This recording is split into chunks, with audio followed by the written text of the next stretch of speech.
Our speaker tonight is part of our sustenance series, and I can't think of a better speaker for that particular topic.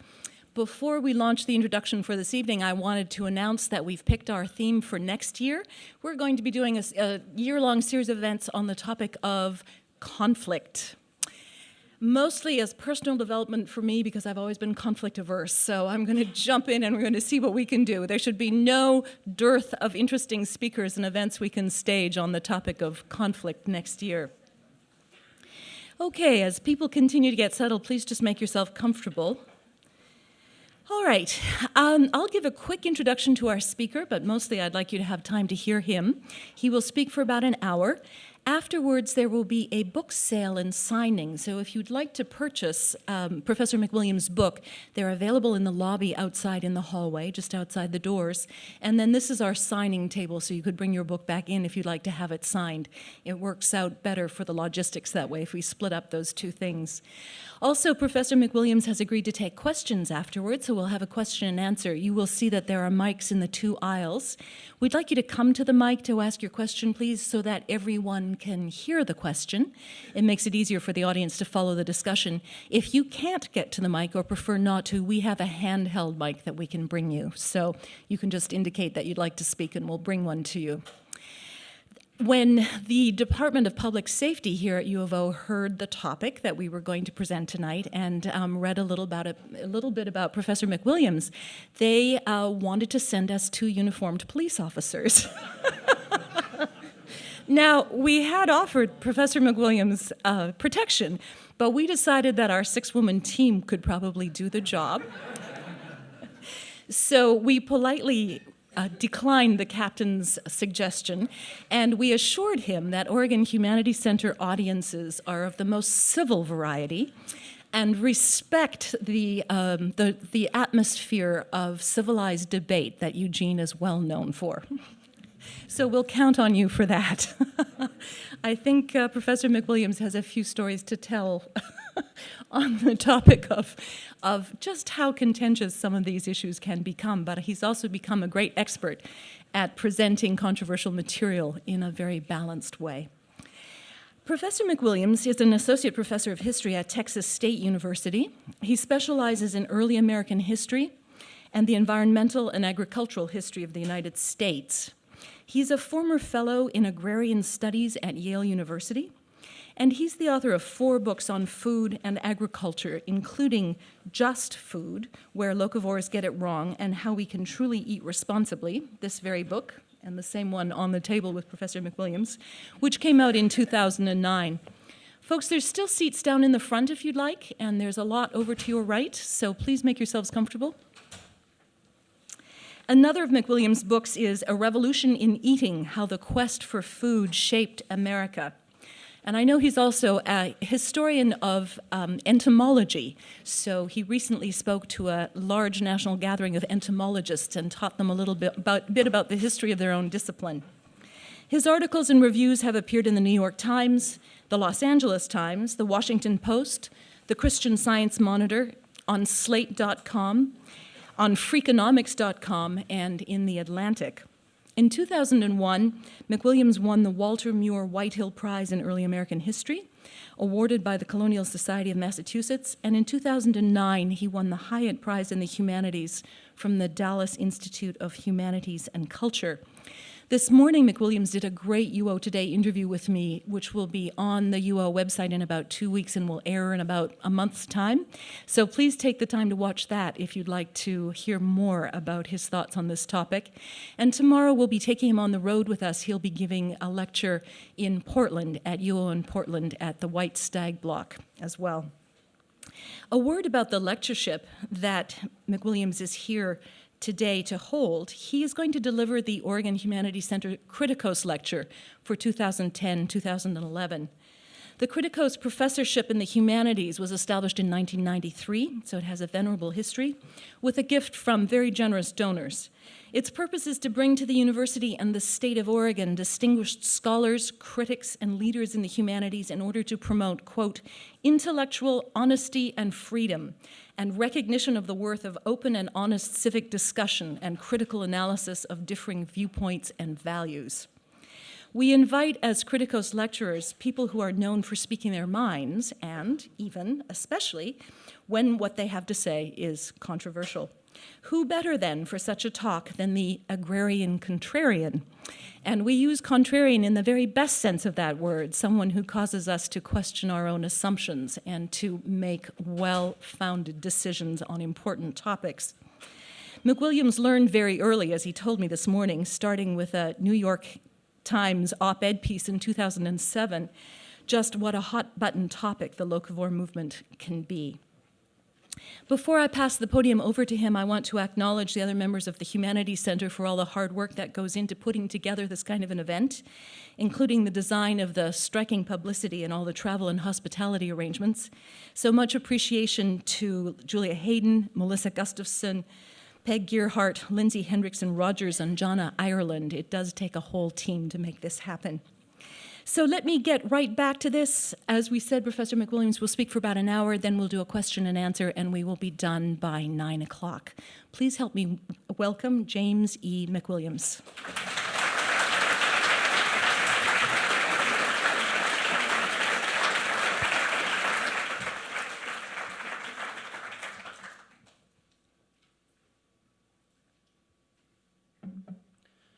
Thank you, Barbara, for the kind invitation. Can you hear me back there? Am I okay? And thank you to Julia Hayden and the Oregon Humanities Center for this really generous invitation. And thank you to everyone for coming to hear me talk. When I explained to a friend that I was coming to Oregon to give a talk highly critical of the sustainable food movement, he urged me to reconsider. And I said, no, I'm going. They're preaching to the choir over there. I'm going to go and tell them what I think. And he said, you really need to reconsider it. And he sent me an email reminding me of a story. And it was a newspaper article that he sent me. And the newspaper article had the headline, "Pig Cook-Off Ends in Brawl. Headbutting by chef." Perhaps some of you know what I'm referring to. The article went on to report after a dish made from an Iowa pig was given top honors in the prestigious Cochon 555 Cook-Off Sunday in Portland, hometown chef Eric Bichard, who I hope's not in the crowd, confronted event organizer Brady Lowe about the provenance of the winning hog. A fistfight and a headbutting followed.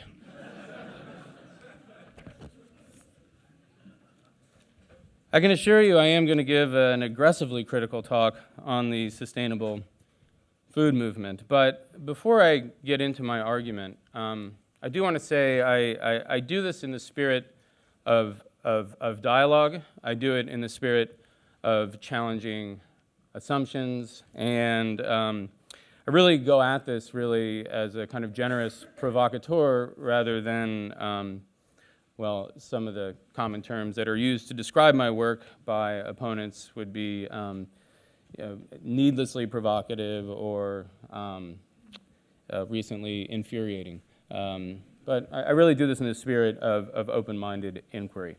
My goal tonight, indeed, is to highlight the core of what I think is wrong with the sustainable food movement. My argument goes like this.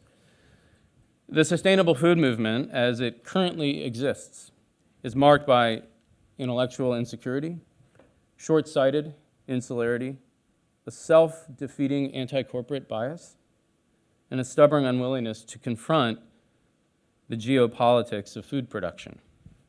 These are tragic flaws, in my opinion, because the inherent values of the food movement are good and are essential to both human and environmental health in the 21st century.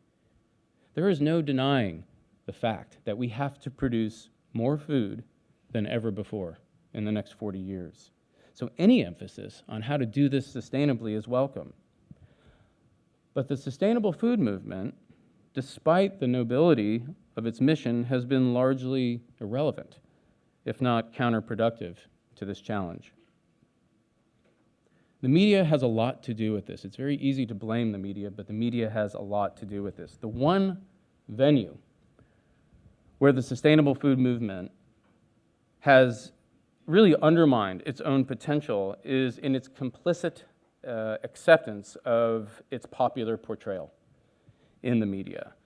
Food writing today, in my opinion, is generally abysmal.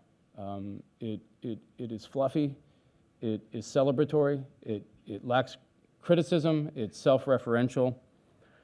And what I have seen in the media, and I'm really talking just about the popular press, is popular food writers kind of pinning the sustainable food movement with these particular defining points.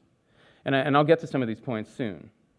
And I've watched the food movement kind of allow itself to be defined by these defining points, imposed upon them in many ways by the media. The problem is that this acceptance and even this encouragement of this characterization of what the food movement is or what the food movement should be has really led the sustainable food movement to become dogmatic. And this dogma constrains the movement at every turn. So in many ways, I think the media has hijacked a number of good ideas and constrained them in a number of less than helpful characterizations.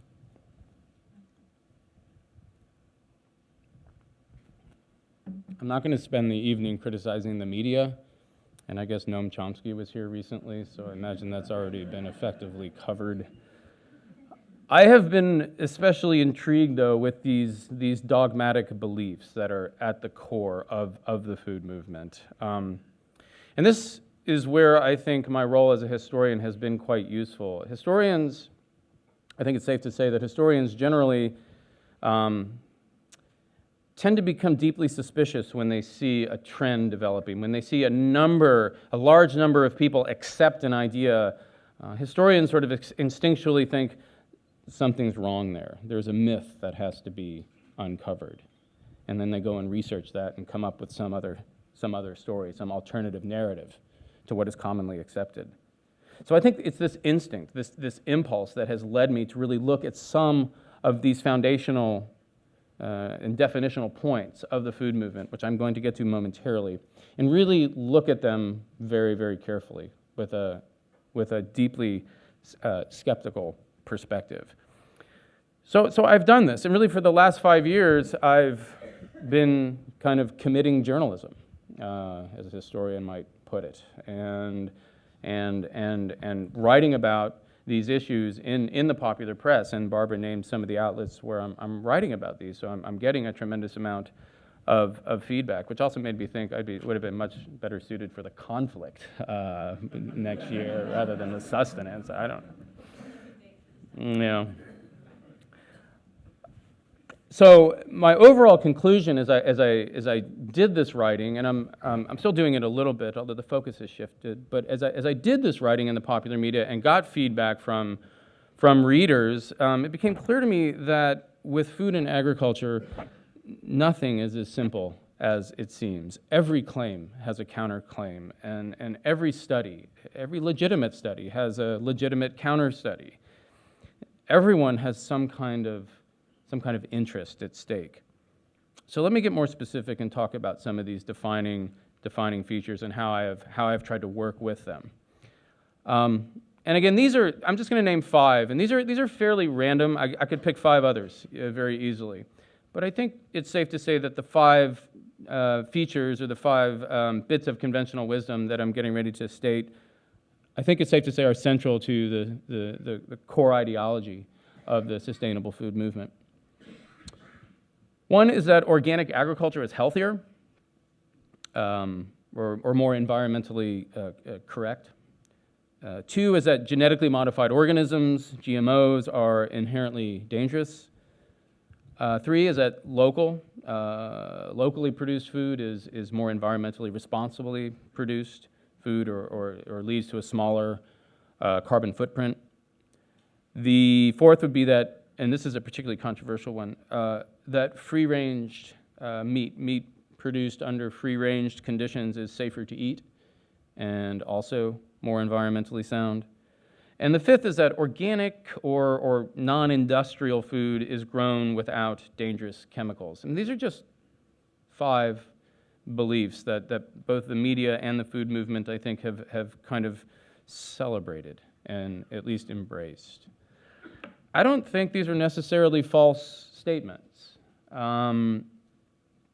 but they are contested statements. And again, as somebody who came into this topic rather innocently and took the skills of a historian and began to look at these claims, I was shocked to find out how much was actually out there that wasn't being reported, but it was out there in the scientific literature that was contesting these claims, or at least providing another perspective on these claims. So let's just go back to each one of them, and I'll give an example of the counter-narrative or the counter-example that I don't think is coming through in popular media portrayals of the food movement. The first claim, that organic is healthier and more environmentally correct. Well, this comes from Dr. Alan Dangor, who's the lead author of a study done by the Food and Safety Administration in the UK. This came out in 2009. And it was a 50-year review of the literature on the health benefits of organic versus conventionally produced food. And the conclusion was, our review indicates that there is currently no evidence to support the selection of organically over conventionally produced crops and livestock on the basis of nutritional supremacy. It's just one study. It's just one conclusion by one set of professionals. But again, the point here is not to debunk the claim, but it's just to show again that there is another side that a number of responsible professionals are supporting. Second claim, that genetically modified organisms are inherently dangerous. Well, one more point on the organic claim. This actually is from an article I just published last month in Slate. It was summarizing some research that an agricultural scientist had done, really for the first time ever, comparing USDA data on yields, comparing conventional yields with organic yields. For whatever reason, nobody had taken this data that was existing separately and put it next to each other to compare yields. And what he found was that when it came to these basic row crops, the yields for organic were 40% lower for winter wheat, 29% lower for corn, 34% lower for soy, 53% lower for spring wheat, on and on. This matters because if we do believe that saving agricultural sprawl is important, or preventing agricultural sprawl is important, lower yields have to be considered as, I think, an environmental black mark in many ways. Okay, now to that second claim, that GMOs are inherently dangerous. I have to say, when I did this research, when I went into this research starting in maybe 2005, 2006, I started to do research for my book. I went into it, I would say, deeply opposed to genetically modified foods. I mean, all I knew about it was what I was getting from places like the New York Times, but I wasn't thrilled with it at all. And I didn't, if somebody sort of asked me, so what do you think about it? I'd say, well, I'm opposed to it. And in a lot of ways today, I remain opposed to it, but I'll get to that momentarily. But as I did my research, I talked to a lot of scientists who were working in the field of genetic modification, but not necessarily the genetic modification of corn or soy. I talked to university scientists who are working on a wide variety of crops, trying to develop a wide variety of traits. And two people in particular who I found especially interesting and really encouraged me to rethink this issue and rethink my instinctual opposition to transgenic technology were Pam Ronald, who's a plant pathologist at UC Davis, and Raul Adamczak, who's her husband and also the organic market garden coordinator at UC Davis. And they argue, and they're part of a growing movement of scientists and organic farmers who are arguing that the genetically modified seeds could actually blend quite nicely with the principles of organic agriculture. And they wrote a compelling book on this topic called Tomorrow's Table. This really opened my eyes and encouraged me to look a little deeper into this issue. And this is what they have to say about it. Like agriculture across the planet, organic farming needs all the technological help it can get to be both sustainable and high yielding. As with many recent innovations, GM technologies provide myriad possibilities for reducing the impacts of agriculture on the environment and the need for chemical inputs to maintain yield. Another thing that I learned was that in 2000, when the organic standards came up for revision at the USDA, genetically modified seeds were considered as being allowed, legal under organic standards. But 300,000 letters later saying this was a bad idea ended that possibility then and there. But these scientists and others think that was an unfortunate decision. So again, this is just an oppositional view to the kind of common thorough and sometimes knee-jerk rejection of genetically modified crops. And I'm going to elaborate in a little bit on why I still support the technology, even though I'm not thrilled with the way it's being applied right now. Third claim, that locally produced food is going to lower your carbon footprint.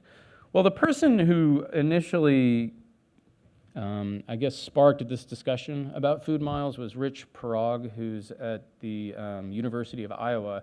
And you may have heard the claim that the average food travels 1,500 miles to get from the farm to your fork. Well, that's Rich Parag who came up with that figure. And the implication there was we need to eat closer to home because those transportation costs are huge. And the energy used to cover that 1,500 miles is wasteful. So the closer we bring our diet to home, the more environmentally beneficial our diet is going to be. Well, it turns out that that's a dubious claim. And scientists have gone on to do a number of life cycle analyses of our food, and they've found fairly consistently that if you look at where the energy is being used in the overall process of getting food from the farm to the fork, transportation is a very small part of the picture. About 9 to 11% is the figure that several of these life cycle analyses have presented. And what that means, of course, is that the energy is being used in the production phase. So what matters when we talk about food and the environmental impact of food far more than where our food comes from, or how far it travels, is what our food is, what we're eating. There is an overwhelming amount of evidence showing that certain kinds of foods, namely meat and meat-based products, have required overwhelmingly more energy to produce than plant-based products. So the conclusion that I would draw to this here is that if you indeed are concerned with reducing your carbon footprint of your diet, if you're concerned about eating an environmentally responsible diet, without a doubt, the most immediate and dramatically impactful thing you could do is to reduce, if not eliminate, meat and meat-based products from your diet. Buying it within 100 miles is really small potatoes compared to that. And so here's Rich Parag, the guy who came up with the 1,500-mile figure in the first place. Food miles are a good measure of how far food has traveled. I'm with you there. I get that. But they're not a very good measure of the food's environmental impact. So this is, of course, what I centered much of my book around. And I do think it's of the 5 ideas that I'm laying out here, I think it's the one that many locavores would not necessarily disagree with. And I think that locavores have a number of very legitimate, important reasons for eating locally, but I'm not buying the environmental argument. What about free range and the idea that free range food is safer? Well, I became suspicious of this because I'm a historian, and I know that in the 1880s, the Germans boycotted U.S. pork. The United States pork producers had a big market in Germany at the end of the 19th century, and they boycotted U.S. pork for the primary reason, for the explicit reason that the pork was free range. And what was happening is they were getting pork where the rates of trichinosis were too high. So they said, look, we're not going to buy your pork until you start confining your pigs. And indeed, this is when the confinement of pigs really began in earnest. The idea that raising animals under free-range conditions may very well expose them to a number of pathogens is still very much a concern. We do hear frequently that this is a much safer way to eat, but there are dozens of studies that do not support that claim. I mean, there are, of course, dozens of others that show that it is the case. In this particular study, at this particular time, the free-range animals were healthier, were safer, had lower rates of salmonella or trichinosis, but there are many others that do not say that. And again, the point here is not to say that these claims are wrong. The point here is to force us to do something really uncomfortable, and that's to hold some conflicting ideas in our head at once. The Agricultural Research Service of the USDA reported in 2008, there is no discernible difference in salmonella levels between free-range, organically produced poultry and conventionally produced birds. And then a really interesting one having to do with grass-fed beef. This is a claim that was printed by a number of prominent food writers, Michael Pollan, and the claim was that grass-fed beef is safer to eat because cows are meant to eat grass, and as a result they have lower rates of E. coli because they're not eating corn, they're eating grass. And that's true. Actually, that is true. Grass-fed cows do have lower numbers of E. coli in their intestinal tracts than do corn-fed cows, except for one kind of E. coli, and that's E. coli 0157, the one that's dangerous to us. And I did a fair amount of research on this topic for a Slate piece and really tracked down not just the studies proving that the 0157 was equivalent or higher in grass-fed cows, but I also tracked down how the popular claim became so popularized. And again, it was something that reflected very poorly on the popular media. But this is one of the prominent studies that I relied on for my article that was from the Journal of Applied Microbiology. And it was a comparison of grass-fed and corn-fed cattle. The prevalence and numbers of E. coli 0157 in the feces of cattle at slaughter were not affected by the production systems evaluated in this study. Just another way of saying the rates were equal. So again, just another perspective on this issue. Finally, the idea that organic food or organic produce is grown without dangerous chemicals, or I'll often hear people say is grown without chemicals. I want my food to be chemical-free. I have a whole chapter on this in my book, but the chemicals that are used in organic agriculture actually can be tremendously toxic. Just to pick one, copper sulfate. The University of Oregon, and Cornell University put out a toxicological report on these common agricultural chemicals, and I'm not going to read this whole thing, but just to give you some highlights, this is the report for copper sulfate, which is sprayed, I believe, as a fungicide in organic agriculture, often on tomatoes and potatoes. Copper sulfate poisoned animals showed signs of acute toxicity in the spleen, liver, and kidneys. Injury may also occur to them in the brain, liver, and kidneys. Copper sulfate is highly toxic to fish, toxic to aquatic invertebrates, such as crab, shrimp, and oysters, so obviously this is going to have an impact on the local aquatic ecosystem. And then as for humans, the mucous membrane lining the intestines acts as a barrier, but after ingestion, more than 99% of the copper is excreted in the feces. However, residual copper is an essential trace element that is strongly bioaccumulated.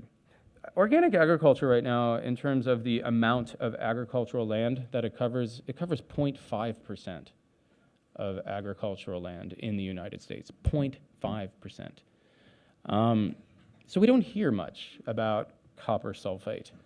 But, my thought is if it were covering 10% of the agricultural land or 15-20% of the agricultural land in the United States, we would be hearing about these problems. Again, just another perspective. Now, I wrote about all of these issues that I've just gone over, pointing out this other side. And Well, I was called a lot of names, and we heard one. This guy in Dallas decided to call me the contrarian agrarian, and now this seems to have stuck to me like white on rice. But I did appreciate the introduction, but you're not alone. Other terms would be iconoclastic for pointing these things out, provocative, controversial, and like I said, most recently, infuriating. But the point here isn't to be needlessly polemical, contrary to what is often said. The point here is to say that what's missing, the point here is really to show that what's missing in the way we write and talk and think about food and agriculture is a critical context, a larger context that allows for oppositional claims to coexist. To me, this is the essence of intellectual discourse. It's a dialectical process that allows disinterested, or as much as we can be, disinterested parties to examine all the legitimate evidence that is available and arrive at some sort of pragmatic conclusion.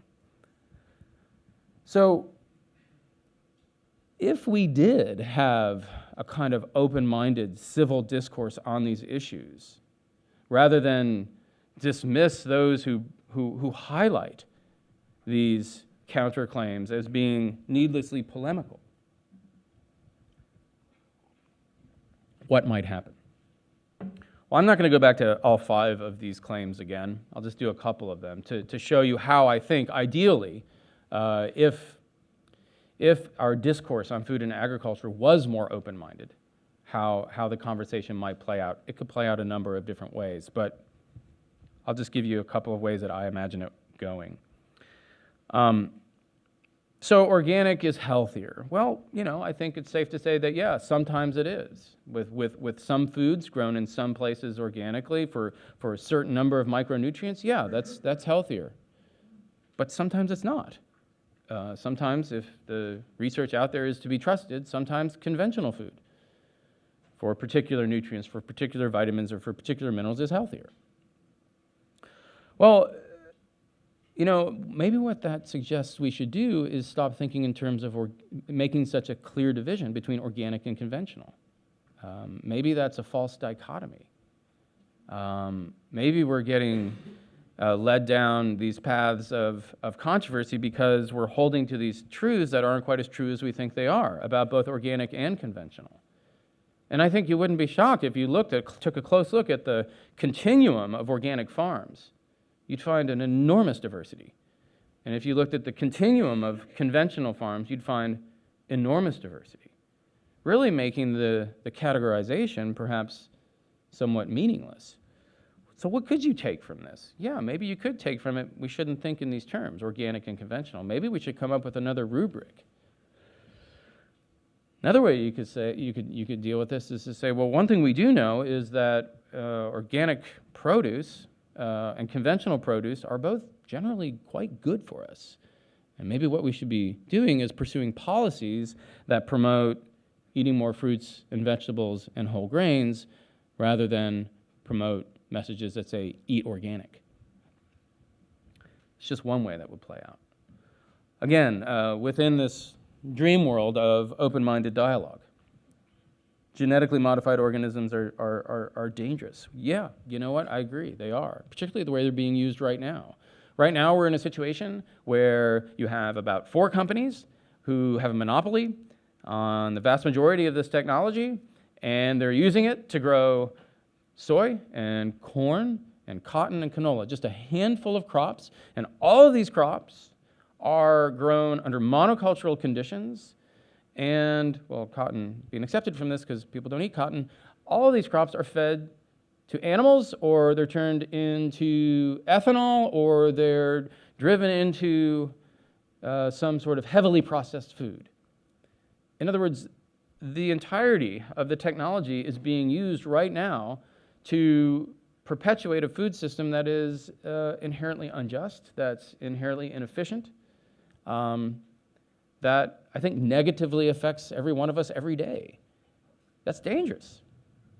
But again, get beneath that and ask, could the technology, even though it's being used and applied poorly right now, could it be applied in more beneficial ways? What about golden rice? This was a result of a public-private partnership between Syngenta and the Golden Rice Project to bring rice that has been genetically engineered to have to produce more beta-carotene, which would lead to reducing blindness in people who rely on rice as a staple crop.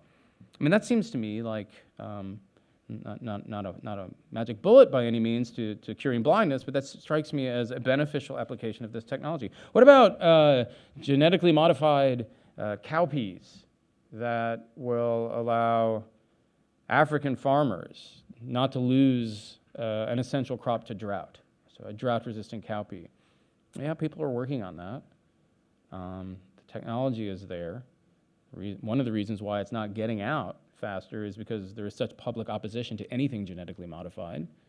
What about a genetically modified rice designed to withstand longer rates of flooding, which, as in climate change occurs, we do have areas that flood longer than they used to, and they get a bacteria. And a region of the world that desperately needs this crop because it's their staple, loses it to a blight. Well, what about a genetically modified rice that resists that blight? That's exactly what Pam Ronald, the woman I mentioned earlier, is working on. That strikes me as a beneficial application of that technology.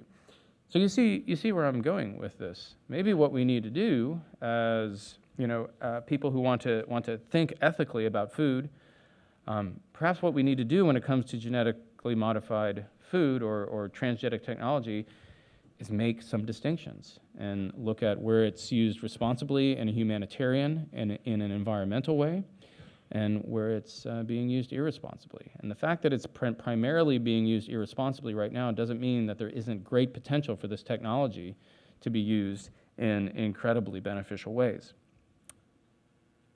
Okay, one more example while we're in this sort of fantasy land of rational discussion. Local is better. Yes, local is better. Local is better in Eugene. I saw it today. I heard it today. I believe it. This strikes me as a part of the country where you should be growing your food locally. You can do it. You can provide a diversity of food locally. You've actually built an infrastructure including bicycles, carrying tomatoes that I learned about at dinner tonight. It's there. It's impressive. Yeah, you should be doing it here. One of the, I think, great benefits of writing this book is I've been able to go to college campuses all over the country and talk to sustainable food groups. And I've really been proven wrong in a lot of ways because I've seen with my own eyes how primarily young people are rebuilding, restructuring local food systems. I've seen it in Chapel Hill, was especially impressive. Charlottesville, Virginia was incredible. But the fact of the matter is, while it's working very well in some places, it just can't work in other places. The geography, the demography, there's a wide range of factors that prevent it from happening in other places in the United States and throughout the world. So perhaps, again, in this ideal world, we could say, yeah, local is better in certain places, and we need to encourage it and nurture it and promote it where it should be promoted. If you're growing all your food in a place where you don't have to, drill into the aquifer like you do throughout Texas, I think you should be growing your food and eating it locally. But the fact of the matter is, it makes much more sense on many levels for certain regions of the country, of the world, to grow the kind of food that they're conditionally suited to be growing and grow a lot of it and export it as efficiently as possible to the places that need it.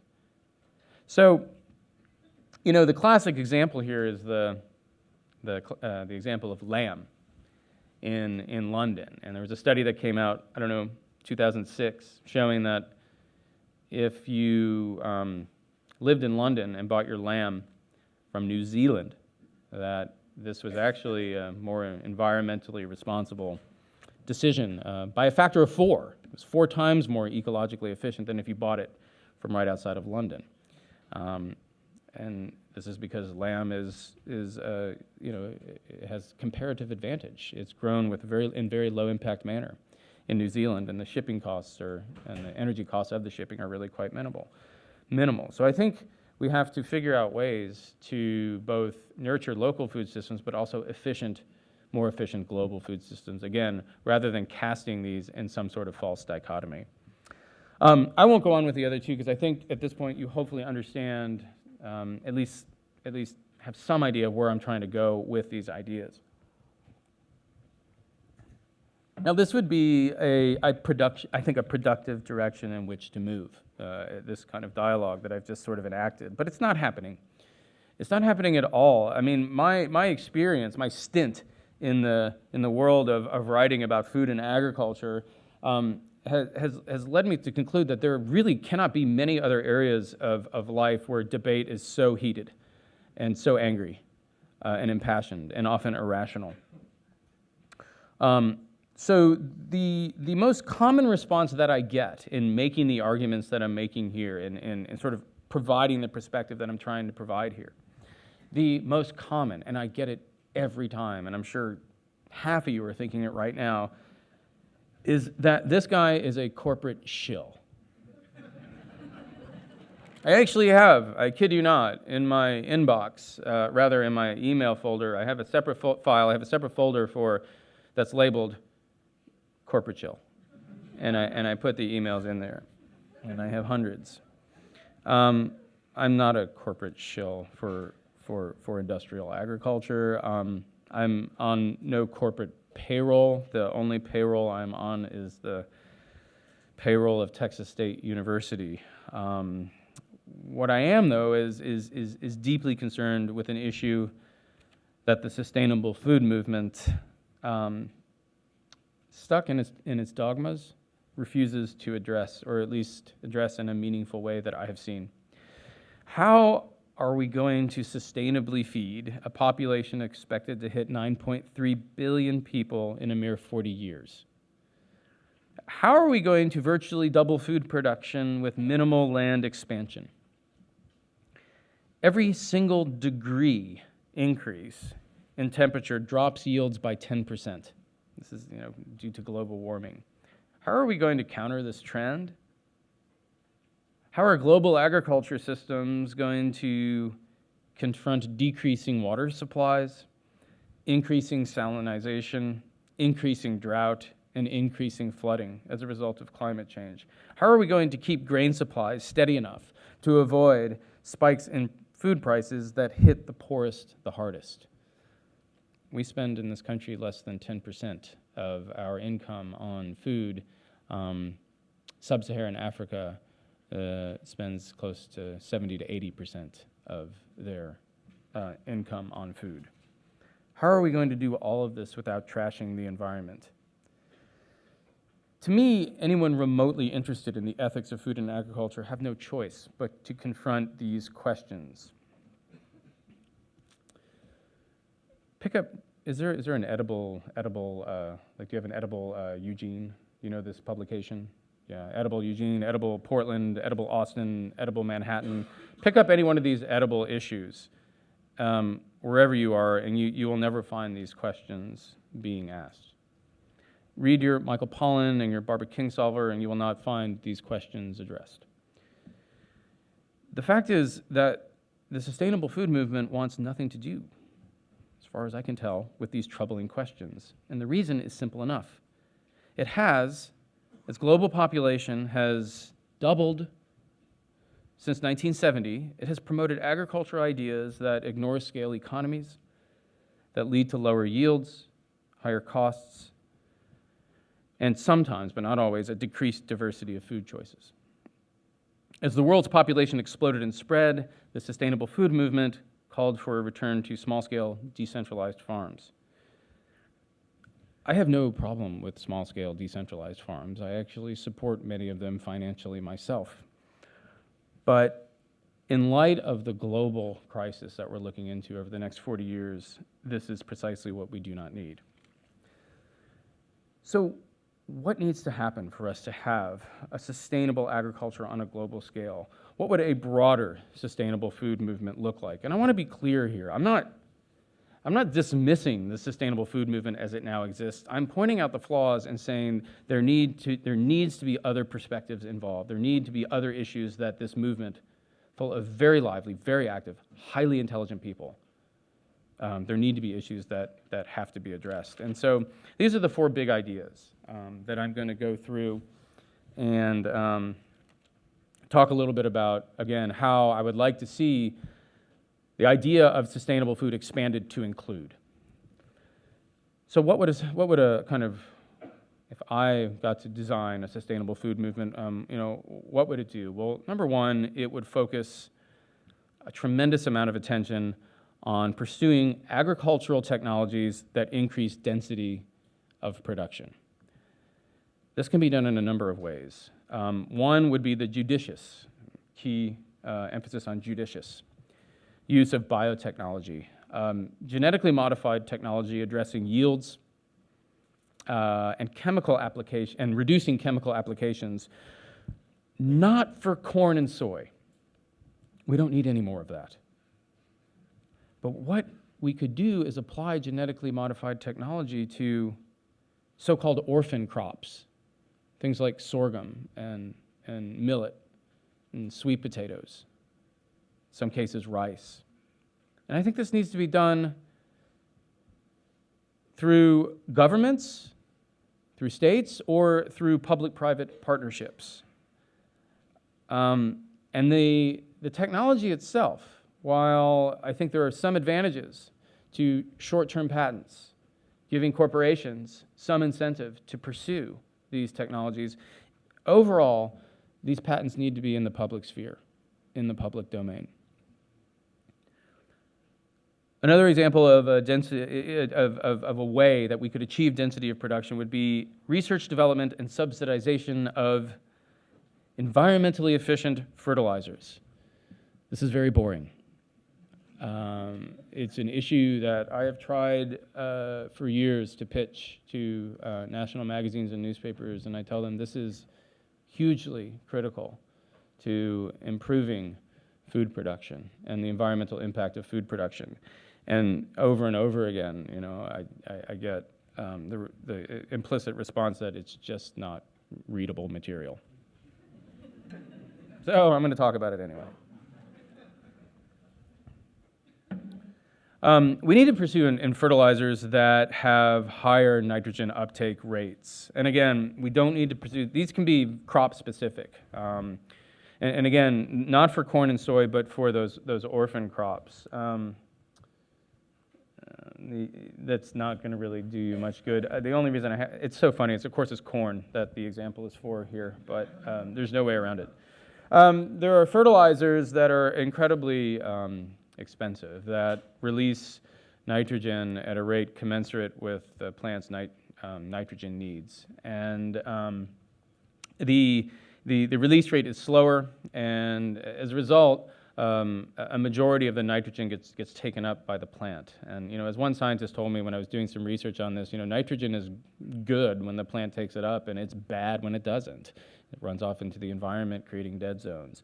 Right now, what's happening is that most large-scale farmers are using incredibly cheap anhydrous fertilizers, most of it bought from China. And these fertilizers hit the ground, and about 10 to 20% go into the plant, and the rest runs off. The slow-release fertilizers, or the nitrogen that lead to higher nitrogen uptake efficiency, those figures are often reversed. So, yeah, it's not a perfect system, but it's an incredible improvement that would have, I think, dramatic impact on aquatic ecosystems and all the other negative effects of nitrogen runoff. The interesting thing about this is, as I said, this can be attacked from not just the ground, but the plant itself. Through not just genetic engineering, but sometimes genetic engineering, but not always. This can often be done through conventional engineering as well. The plant can be designed to use that nitrogen more efficiently. So again, this is just an agricultural technology that would lead to higher yields using less fertilizer. And it's not a perfect system by any means, but again, given the demands of food production over the next 40 years, the environmental benefits of something like this would be enormous. Finally, under this density of production category, we could also provide economic incentives. I think this is a political issue.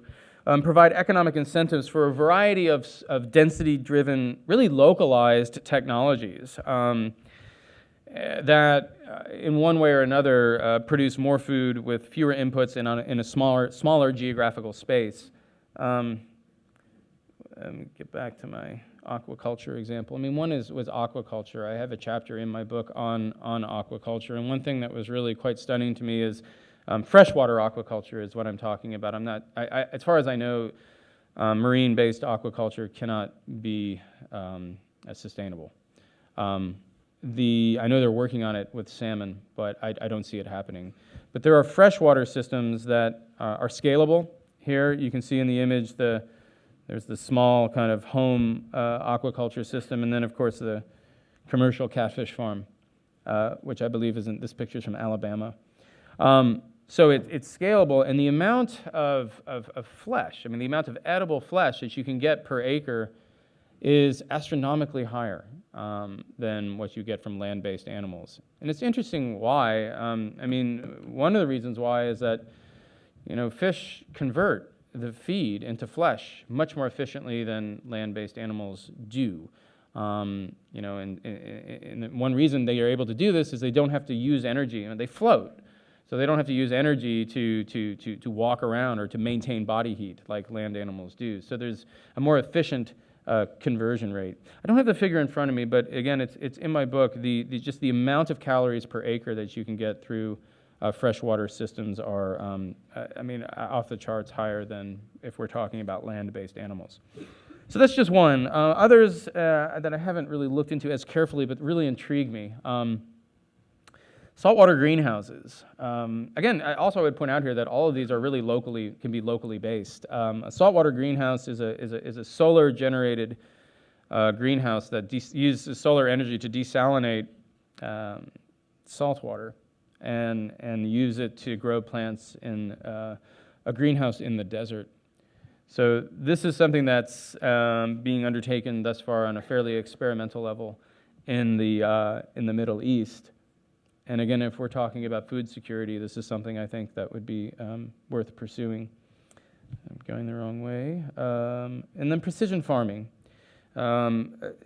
This is something that some farmers are currently using, but precision farming uses GPS systems and GIS systems to actually take precise measurements of acreage of a field's nutrient needs and water needs, and it allows you just to use your resources far more judiciously. So then, rather than doing broad-based sprays, you can spray just in the areas where it is needed. I did visit a corn farmer in Iowa who had one of these, and the fact is they're incredibly expensive, and which leads me to think that all of the things that I'm talking about here should be subsidized. I'm going to talk briefly about subsidies in a minute, but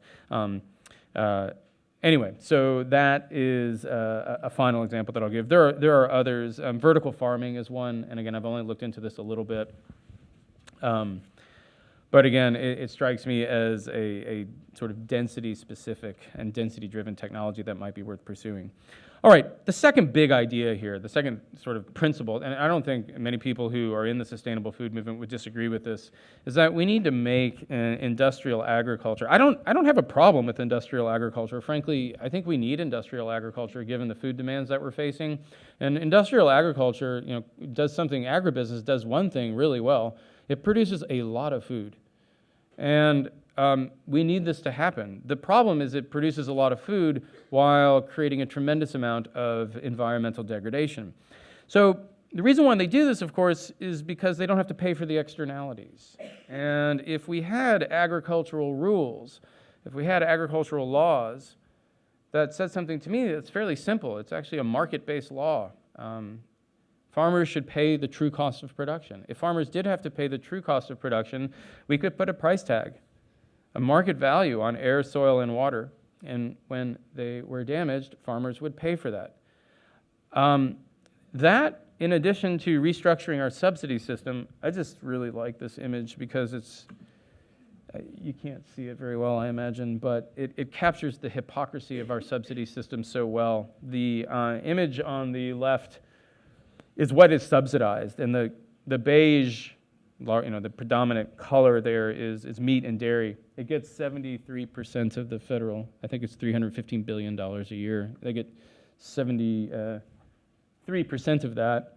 But in terms of the USDA's recommendation of what we should be eating, you can see the other image, which is vegetables gets 0.37% of the subsidies, but again, we should be eating 9 servings a day. So there's something clearly out of whack here.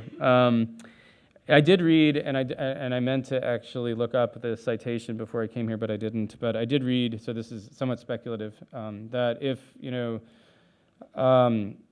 farmers did have to pay the true cost of production, like particularly meat producers, a pound of ground beef would cost something along the lines of $35. So you would see behaviors change. So incentives that reward increased productivity while reducing environmental impacts, I think, are in order, and we can use the power of subsidies to encourage that. And when I make this point about externalities, people often say, well, corporations will never, ever allow that to happen. Well, I'll tell you what, one of the advantages of being in the position that I'm being, and one of the advantages of being thought to be a corporate shill is that corporations have invited me in. And that's fun. And I've gone to places that I won't name, but one thing I will say about that experience is it's impressive how ready corporations are for change. These are efficient, often incredibly efficient institutions. And when something changes, they have a plan in place in terms of how to react to that. And I can guarantee you, during the whole discussion about carbon taxes and cap and trade, they had a plan in place. And if they have to bend to that, they will bend to that. So I do have some faith in the power of agribusiness to produce a lot of food efficiently and with some amount of environmental responsibility. But there have to be financial incentives for them to do that. And they know deep down that they're not going to wither and die if they're required to do that. I guarantee everyone, every major food company has a plan in place for that. Let's see if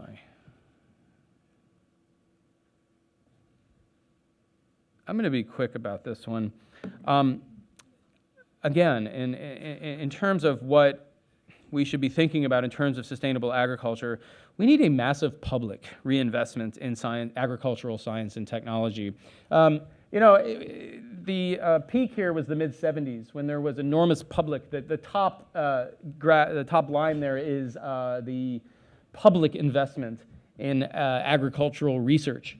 And you can see in the 70s, it was about twice as where it was in 1995, and then it just has really gone down even further up to the present. And this is really unfortunate because the result of this, I've just talked quite a bit about how we need all this research into density-generating agricultural technologies. The problem is that as public funding from the federal government and from state governments has gone down, land grant schools, the places that I think are best suited to do this kind of research, have become dependent on corporate-funded research. They have to get their money from somewhere, and I have talked to many scientists who are not pleased with the fact that they're funded by Bayer, and the pesticide research they're doing is for Bayer, but they have nowhere else to get their money. Agricultural scientists should pursue the questions that interest them, and many agricultural scientists that I know are interested in genuine concerns about sustainability, but they are unable to direct their research agendas in that direction because they are beholden to those who are buttering their bread. And of course, those who are buttering their bread want research that is dedicated to meat-centric monocultural agricultural systems, the exact kind of agricultural systems we don't need. So if the previous example was really an issue of politics, the subsidies and the externalities, I would say this one is an issue of economics. Finally, and I imagine you knew this was coming, this would be my fourth major change or inclusion that I would make in the sustainable food movement. And it's actually on this issue where I have probably gone head-to-head most with my friends in the sustainable food movement. I think we need a radical and immediate transition from a meat-based diet to a plant-based diet in the industrialized world.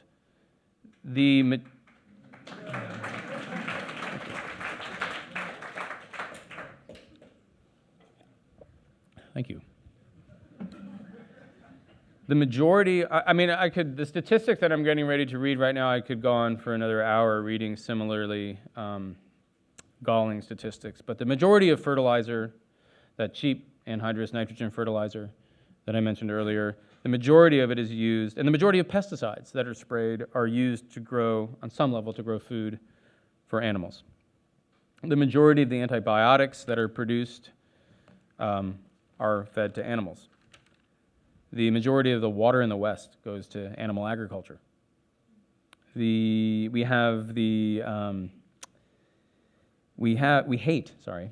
hate the industrial food system because of animal agriculture. We hate the industrial food system because of what it does to fatten animals, if you want to get right down to it. I don't hear too many people complaining about industrial carrot production or industrial potatoes or spinach. 18 to 51%, depending on which study you're going to believe, 18 to 51% of greenhouse gas emissions are linked to animal production. So the environmental argument here is fairly clear.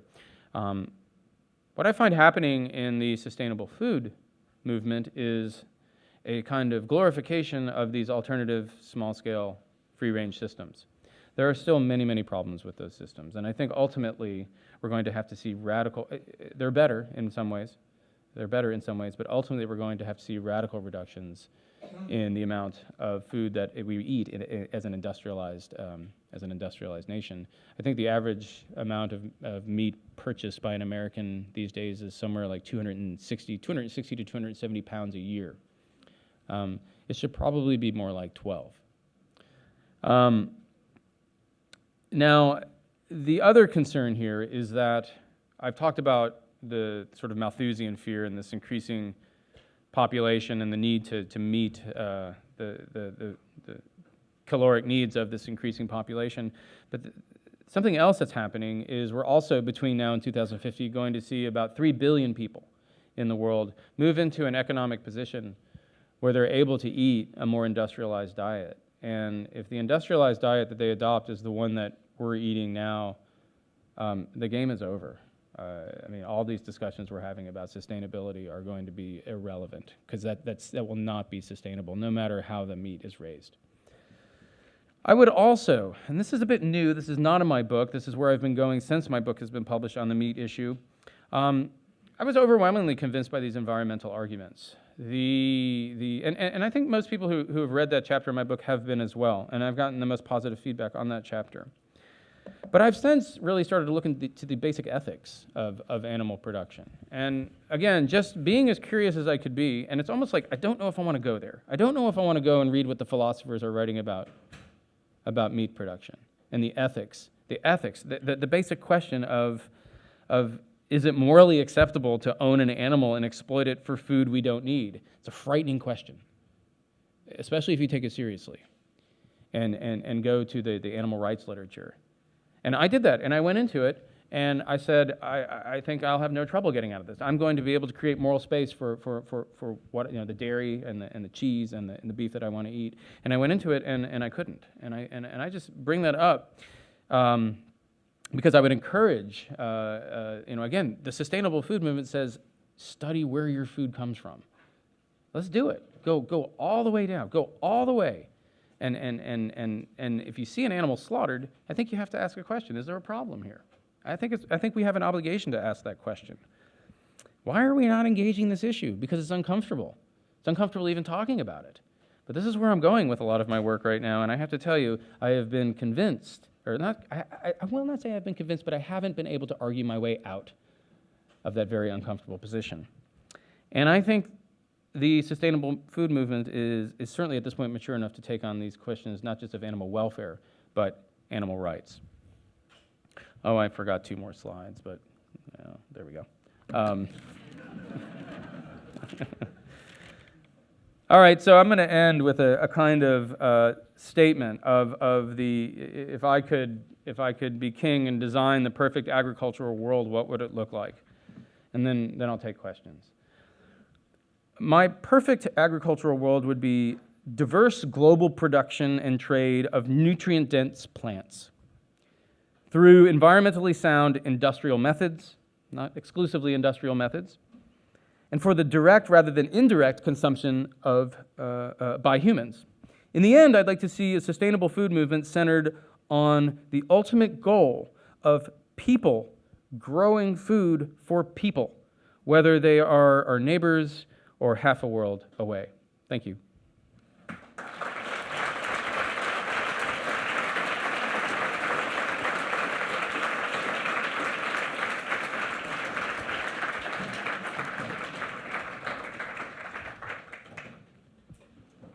Yes, and I'm happy to take any questions We have about that 20 you may minutes. have. Let's give those who need to get out of the room a chance to go. Excuse me.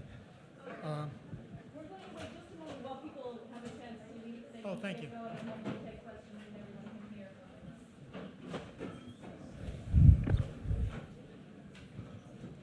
Alternate between mics. Just go back. Take one from your right and one from your left. Oh, sure, yeah, There's yeah, some yeah. Just remind people about the book sale while we're letting people leave, if Oh, you don't mind. Do you sure. mind if I Nope, go ahead. step up to that mic? Thank you. While we're letting people filter out, let me remind you that there's a book sale in the lobby if you'd care to pick up a copy of the book. We're just going to let the crowd settle in a little, and then we'll take questions alternating from one mic to the other. We've got about 20 minutes for questions. Okay, I think we're ready to go if you are. Okay. Please. I don't know whether this mic is live or not, but It didn't, I can speak loudly. yeah, I don't, Hello? Ah, There it you is go. live. Great. So my question is, when I hear your arguments, it sounds, although you started with the premise of where the locavore food movement gets it wrong, you end up arguing towards the local food movement in a lot of ways. All the changes that you sort of suggest are, well, mostly large scale and mostly in the field of government and corporate or big agricultural stuff. And so my question is, what is the why speak to us at all, in a way? Why speak to the local food movement about this in our small, frankly, diluted ways? because you're the smartest people in the room. Thank you. No, I mean, seriously, like, this is where the passion is, and this is where the concern is, and this is where people are saying, look, we need to really look at our food systems.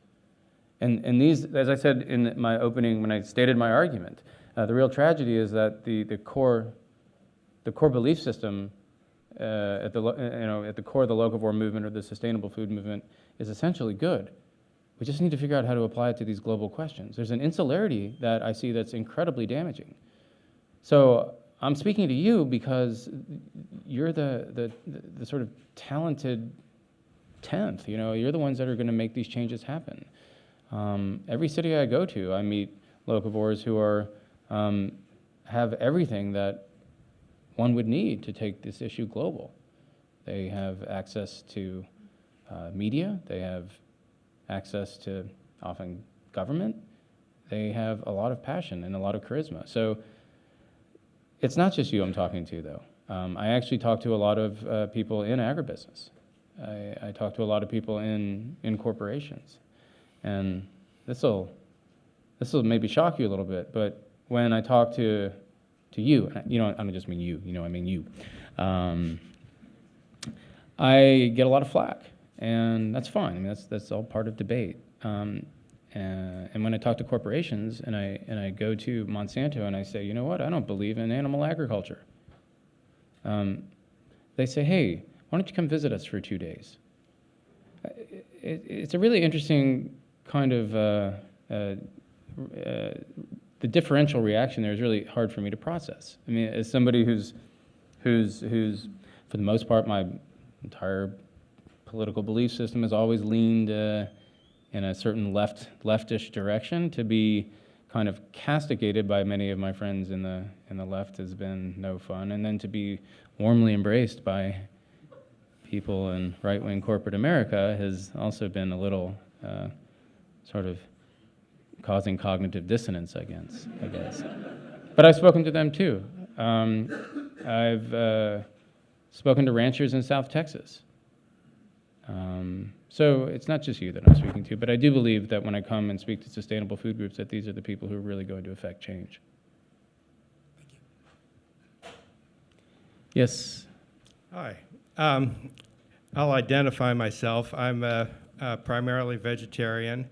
I'm primarily a locavore. I buy as much organic as I can, and I go so far as to do the slow cooking. And while I understand your arguments, they don't really address my behavior and the reasons that I do what I do. And